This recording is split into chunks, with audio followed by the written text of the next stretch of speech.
usually fairly loud as it is. There we go, okay. Hello, ladies and gentlemen. Good afternoon. Welcome to 15 by 15. My name is Shiv Malik, and I am the moderator for this session. If you don't know the format, it's actually pretty simple. It's 15 minutes of a speaker speaking to you, and then 15 minutes for audience questions. It all goes by incredibly quickly. So have your questions prepared, and the speakers know to be short and punchy. In fact, our next speaker has already told me he's going to be less than 15 minutes, which is great, because that just leaves more time for you guys. There will be roving mics. On this side and this side, so we will prod you for questions, but you just put up your hand and speak into the mic and we'll get there.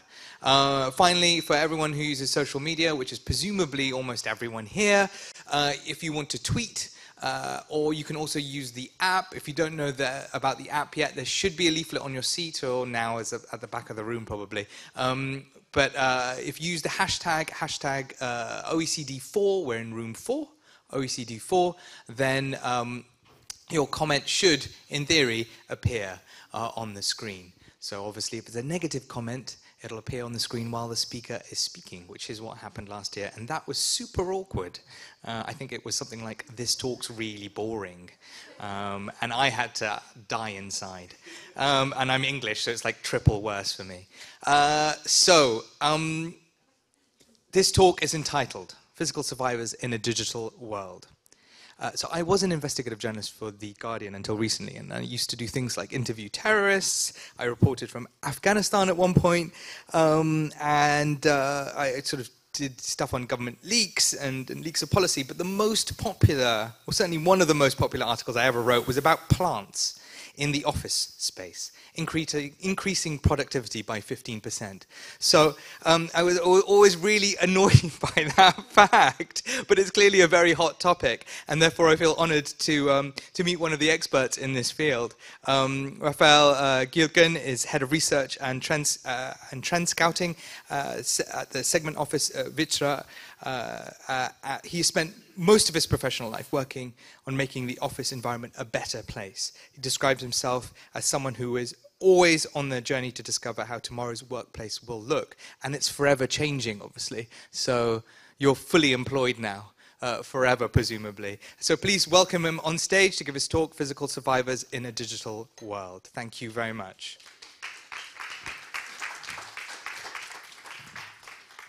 Okay, here we go. So, if I would put my life in a magazine, I would choose 2 covers instead of 1 cover. 1 cover would stand for the physical world. The physical world is my surrounding at home. I live in a little farm in Bavaria, surrounded by lovely energy. We provide animals a shelter. At the picture, what you can see, I harvest the hay for our horses. And there's also a digital component in my life, because I would say 70% of my surveys for Vitra, traveling around the globe, more than, I would say, 30 countries, I'm meeting these digital pioneers and these rebels to understand how they build this kind of digital agenda.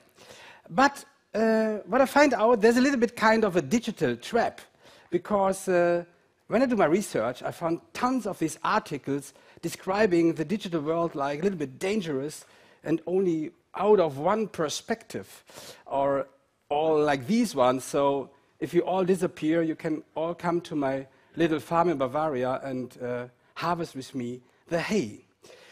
But what you also find out is, if you really want to understand it, you have to go out. You have to leave your own discipline, what you do today, whatever you do today, leave for a time your discipline.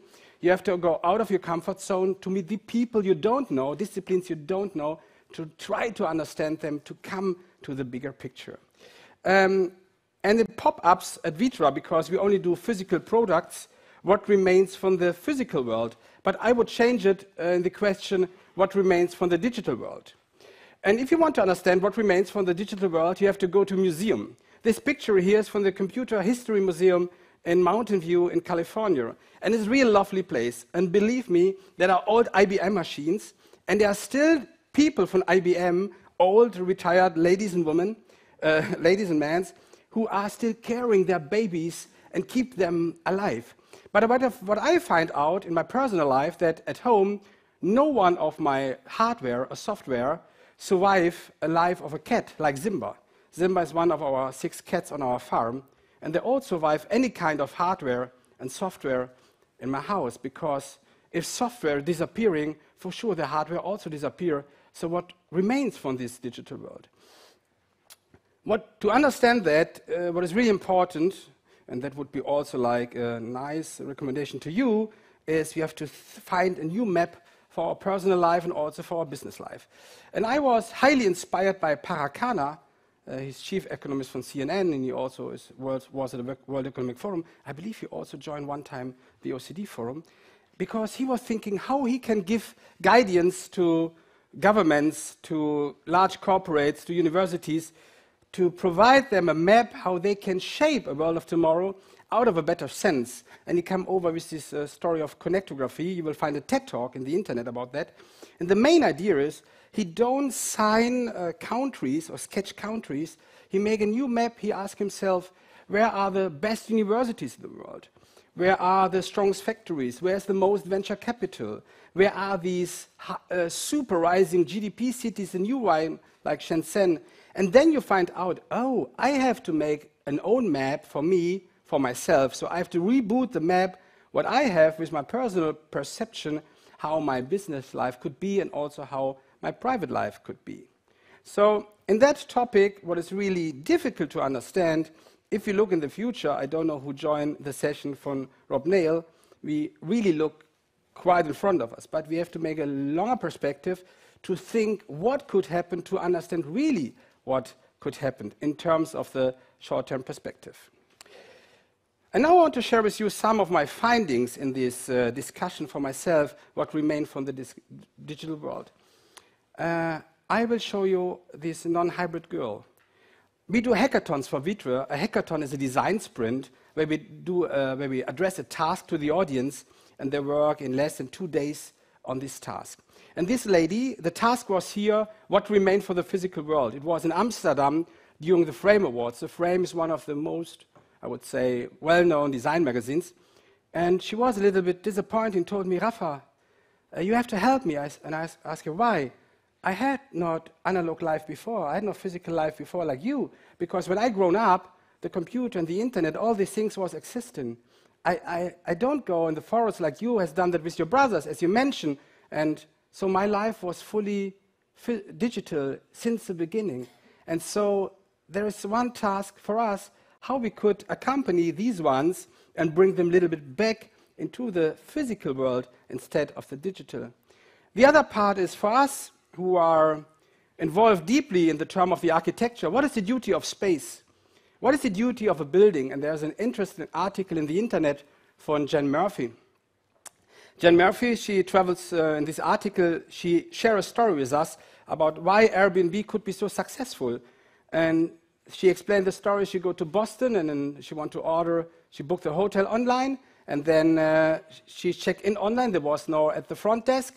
And in the room, there was an iPad to order the food over the night. And when she leaves the hotel, immediately the smartphone gives a signal to recommend the hotel. And then she thought, what a poor life. Yeah? And out of that moment, she understands Airbnb, the rise of Airbnbs, because they really understand the purpose of space. People want to be located in a physical world. People want to belong to something. If we all go together to Lisbon now, there should be a guy in the hotel who speaks bad English to us, because hopefully he's from Portugal. And when you enter the room smells like Lisbon, and you open the door, and you see, maybe the door make like, and then you see into the city of Lisbon, and you feel like Lisbon. So what I want to mention out is, in this physical world, we still want to be located. Nobody of us like these generic spaces.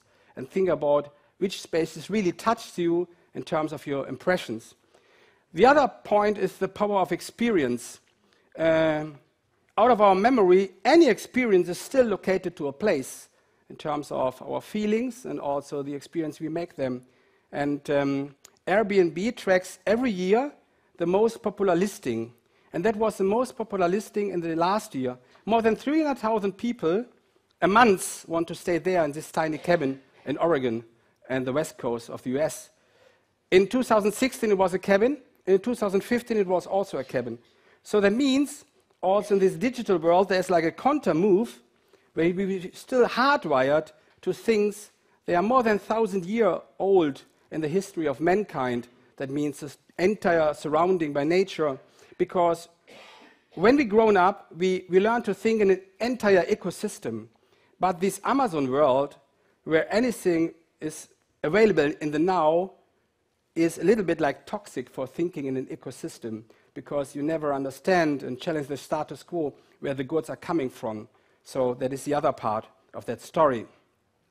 And that is what makes experience so valuable for us.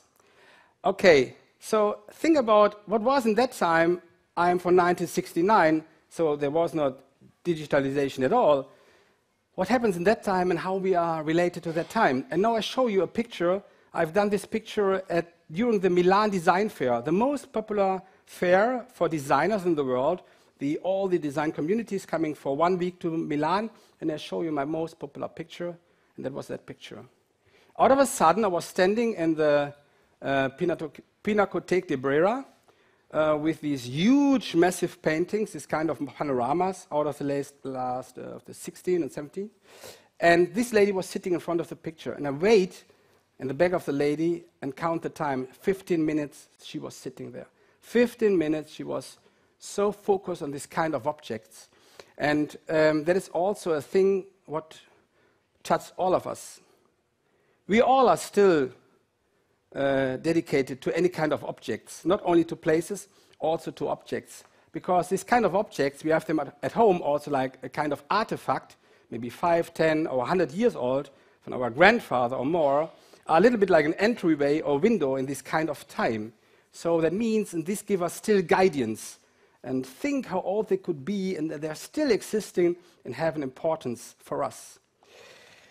The next point over that is there's also a special moment in terms of as more we are connected virtually, as more we crave for human connections.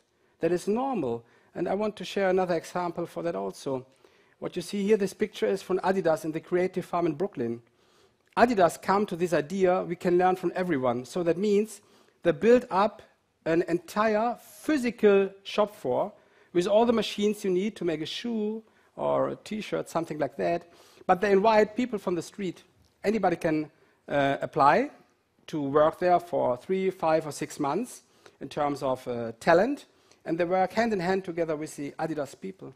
And Adidas learns so much out of it in terms of to reinvent the idea to make something and to reinvent the own creators in the house. And that is a quote from Paul Gaudio. He's the VP of design of Adidas about this topic. And believe me, I was never in a physical space which was so strong and touched me so strong in terms of you want to collaborate, you want to make something like this place from Adidas. Good. Finishing my story. So for sure, thinking about what will remain from the digital space, from the digital world, or also what is the value of the physical, I want to end up very tired with this picture. On this picture, this is in the MIT in Boston, in the Media Lab. They are full techies, full equipped. They can simulate any story inside a city context. That is a city model, and you see there a small model. That is my oldest artifact I have. Since I leave my hometown, Cologne, since 20 years, I travel with this little dome. And this little dome is a physical memory stick. It is a physical memory stick for me because it connects me to my values, to my family, to my friend, to all the things I get in terms of guidance and orientation since I've grown up. And that is the strongest asset we have. So what we should take care is about our physical memories, because the memories is the thing which helps us to make a world of tomorrow, and should embed them in the digital world. That it is. Thank you. Thank you very much, Rafa. That was excellent. Now, I'm sure we'll have lots of questions from the audience, but can I jump in with one myself, which is to ask you, is there a danger sometimes of, when you go step back into a more analog process, and I'm from East London, and there's lots of people, you're already smiling, this kind of, the hipster movement is like, look, we need to find authenticity again.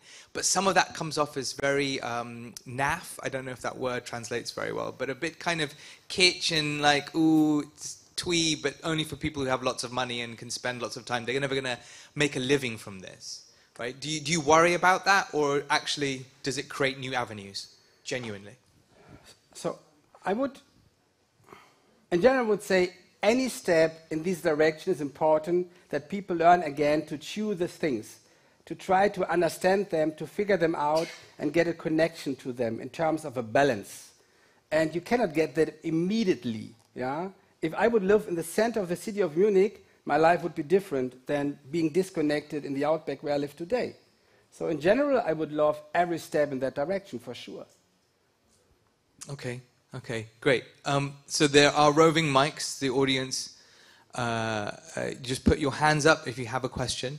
I will jump in with another one now, which is to ask you, look, this might be slightly unrelated to the talk, but nevertheless, it's a question that I've had for a long time about offices. Has open planned office space planning sort of ruined productivity? I know that's just, I mean, it's a slightly aside question, but it's related to also, you know, a more open digital environment, right? So we'll make the physical environment more open too, and it turns out that you can't get any work done because there's people around you chattering all the time, or, you know, and you just can't function. Yeah, I think we overestimate the topic of the open office. Comparing an entire office to a car, the open office are only the seats. But you need more for a car, driving a car, than the seats. You need a steering wheel, you need an engine, a chassis, blah, blah, blah, blah, blah, blah. So the open office topic is only one. If you are focused only on that one topic, for sure, it will be ugly and it will be a shitty office. Yeah? So the office is more than only to open up the space. I mean, it turns out, I think that most offices, certainly in the UK, underwent that whole process of getting rid of all the You should cubicles link these and guys doors. to my colleagues in London. Yeah. Okay. Is there anyone here with an expertise in office architecture or digital expertise, wondering sort of questions on that basis? No? Okay. It's the afternoon. People are getting clearly a little tired. I have a question. Yeah, go. Who has, can anybody share what is his oldest piece of hardware at home? Which is still existing and working, like a video camera, piece of hardware. What is the oldest piece of hardware you have at home and you still use it? You still use it. What is the oldest piece? Hey, that is cool, an old Kodak, how you say that? Polaroid. Polaroid, yeah. Okay, what is the oldest piece of hardware you have at home? Older than 4 years? Anything? Come on. Nothing? I think there was a lady in here with a Nokia 3200. Like, that's like 10 years old. 5 years?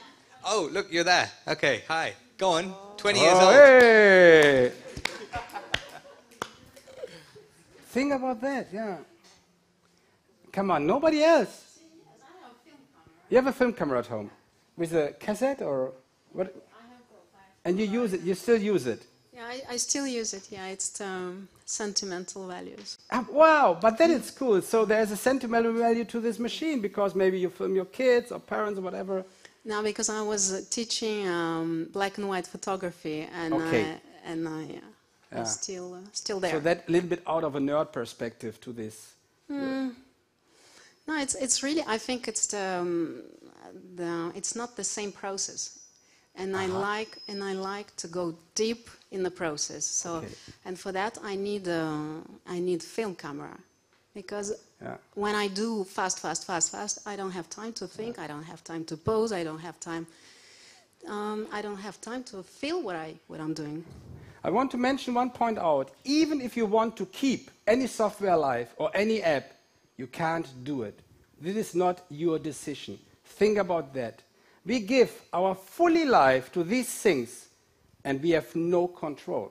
For sure, I also use LinkedIn and Facebook, and I have a computer, by the way, but I only want to bring another kind of sense of urgency to this topic.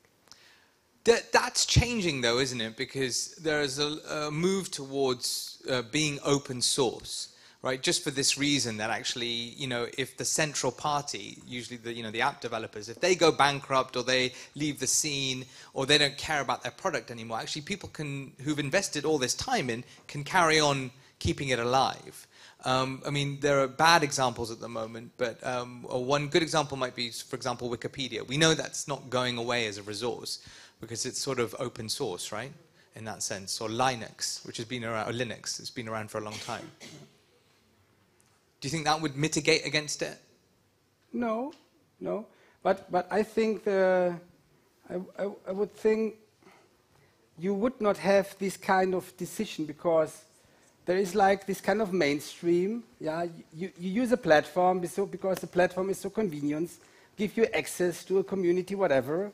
And also, when I want to make this decision, often you say, no, I use this one because it is more comfortable for me. Yeah? There's a question.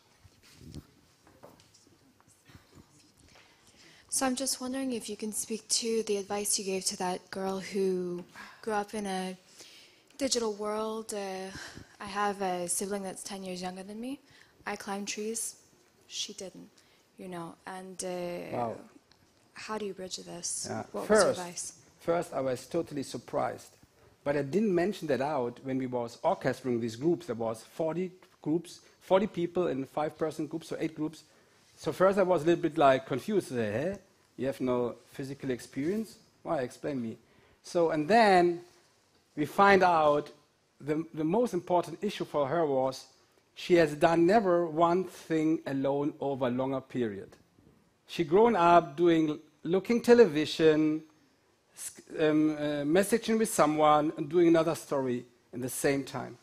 So, and then we start to cut her daily life in some portions and say which kind of portion you would give much more attention if you want to, and what could happen out of that. And then the idea of these, there was 4 students from the university in Frankfurt, and their idea was now to build up like a tool in terms of a book, which helps other ones like non-hybrids to get this sense of urgency and to step backwards, to get this kind of experience. To give you an idea, actually in Munich, there are in the new Pinakothek, they've shown up hand sketches from Michelangelo, only for 1 week, because in terms of protection from climate, lightning, blah, blah, blah. Full of people. They want to see these old hand sketches. Come on, why? They're old hand sketches, nothing special. But it touches us. It would also touch this lady, by the way. Sorry. Another question? Hello, yes, I have a question within the continuity. I think we're still using our own hybrid references to judge what would tomorrow be. Because what if tomorrow is about that memory that is connected not to a material but to a digital reference? It's about the human connection we have with that material that makes us judge what is happening today as maybe abnormal or a loss. But what if in like 50 generation that would be the norm, and what we should be focusing on is how to analyze that kind of emotion and focus on it and make it more approachable by us hybrids, as you call it. Yeah. So, by the way, this word of hybrid should not be a bad sense, but I didn't find another word for that in my semi-English. But I have a question to you. What is the memory which goes back the furthest? What you want to share with us? What is one kind of your memory which goes back the furthest? What you want to share with us? I don't know. You don't know. To be honest. You don't. Any here in the room who want to share with us a memory which goes back the furthest? The furthest would mean in which... Far away. When you was a child. Yeah, maybe talking to my dad. Talking to your dad. Okay. Another one here? I can remember throwing my shoe into a pool of dolphins. Yes. Honestly? Yeah, age 2.5. It was great fun. Best thing I could ever do. Where happens that, talking to your dad? Where was that? Where? Where happened that? At home. At home. And where was that? In our living room. Okay, in the country, maybe? Tunisia. Tunisia. Yeah. So someone out of the audience asked me this question, out of a sudden. And my answer, out of a sudden, was the forest. The forest around the house of my parents, because I grown up in a forest. And then in that moment, I was so surprised that my memory was connected to this kind of physical space. And that brings me back to your answer, to your question. Maybe maybe in 5 or 6 generations, it could be that a connection to terms of experience could be also a digital twin. Could be. I have no idea. Actually, I would say if you ask people, I don't know, 95% of these kind of memories are still connected to something physical. If it is an object, a place, things like that. I would just maybe disagree a little bit. I think what marks us the most is the emotion we get out of the experience. So we link that emotion to space, to a person, to why not a digital space. So it's actually the intensity of that emotion that marks us more than the space. So let's say if Instagram or Snapchat disappeared tomorrow, would you end up with a whole load of sort of crying, bereft teenagers everywhere? Suicide. Right? Like Take That, stop their music career. Or the Beatles, right? Yeah, the Beatles, yeah. Is anyone from Japan here? Nobody from Japan. You know these Aibo dogs from Sony? You know what happens with the dogs? They bring them to the, how do you say that, Beerdigung? Is anyone from Germany here? Hospital? No, if Funeral. you die. How? Funeral, yeah. They celebrate that. Because for them, machines, is that what for me is also like my cat Simba, yeah, when he's dying. So that depends to the country. Yeah. And they repair it and bring them back again to the family, but they make this ceremony. Yeah. Well, one last one, yeah, actually we're running out of time at the moment. I was just thinking about the connection between this physical space and this comment about things that are very kitsch, very, you know, getting back in touch with physical things, farming, and like the hipster movement in the US. And is this perhaps reaction against, or this need for physical things and space, perhaps sometimes taken to an extreme, and then you disregard the technology as though if it's older it must be better, whereas really it's more of a balance. Yes? Or what are your thoughts? I have an opinion to that, and my opinion is, so think about how you grown up all here in the space. It was like often it was about things that touched you, you make an impression with them, you understand, endeavor and explore them, and that is the way how we learn as a kid. And that is deeply coded to us before we go to school. So the entire process of us to empower ourselves was connected to these kinds of surrounding. And I believe that could be a reason, because I'm not a sociologist or a scientist. Maybe there are some scientists or brain scientists around, they know that better. That would be my answer. Okay. Thank you very much for that illuminating talk, and thank you for answering our questions. Please give them a warm round of applause. Think about what is your personal physical memory stick, which lasts forever, like my little dome in my back now. Think about what is your physical memory stick. There you go. Bye. Thank you very much to the audience as well. Thank you much for attending, and thank you very much for everyone who organized the 15 by 15 sessions. So thank you.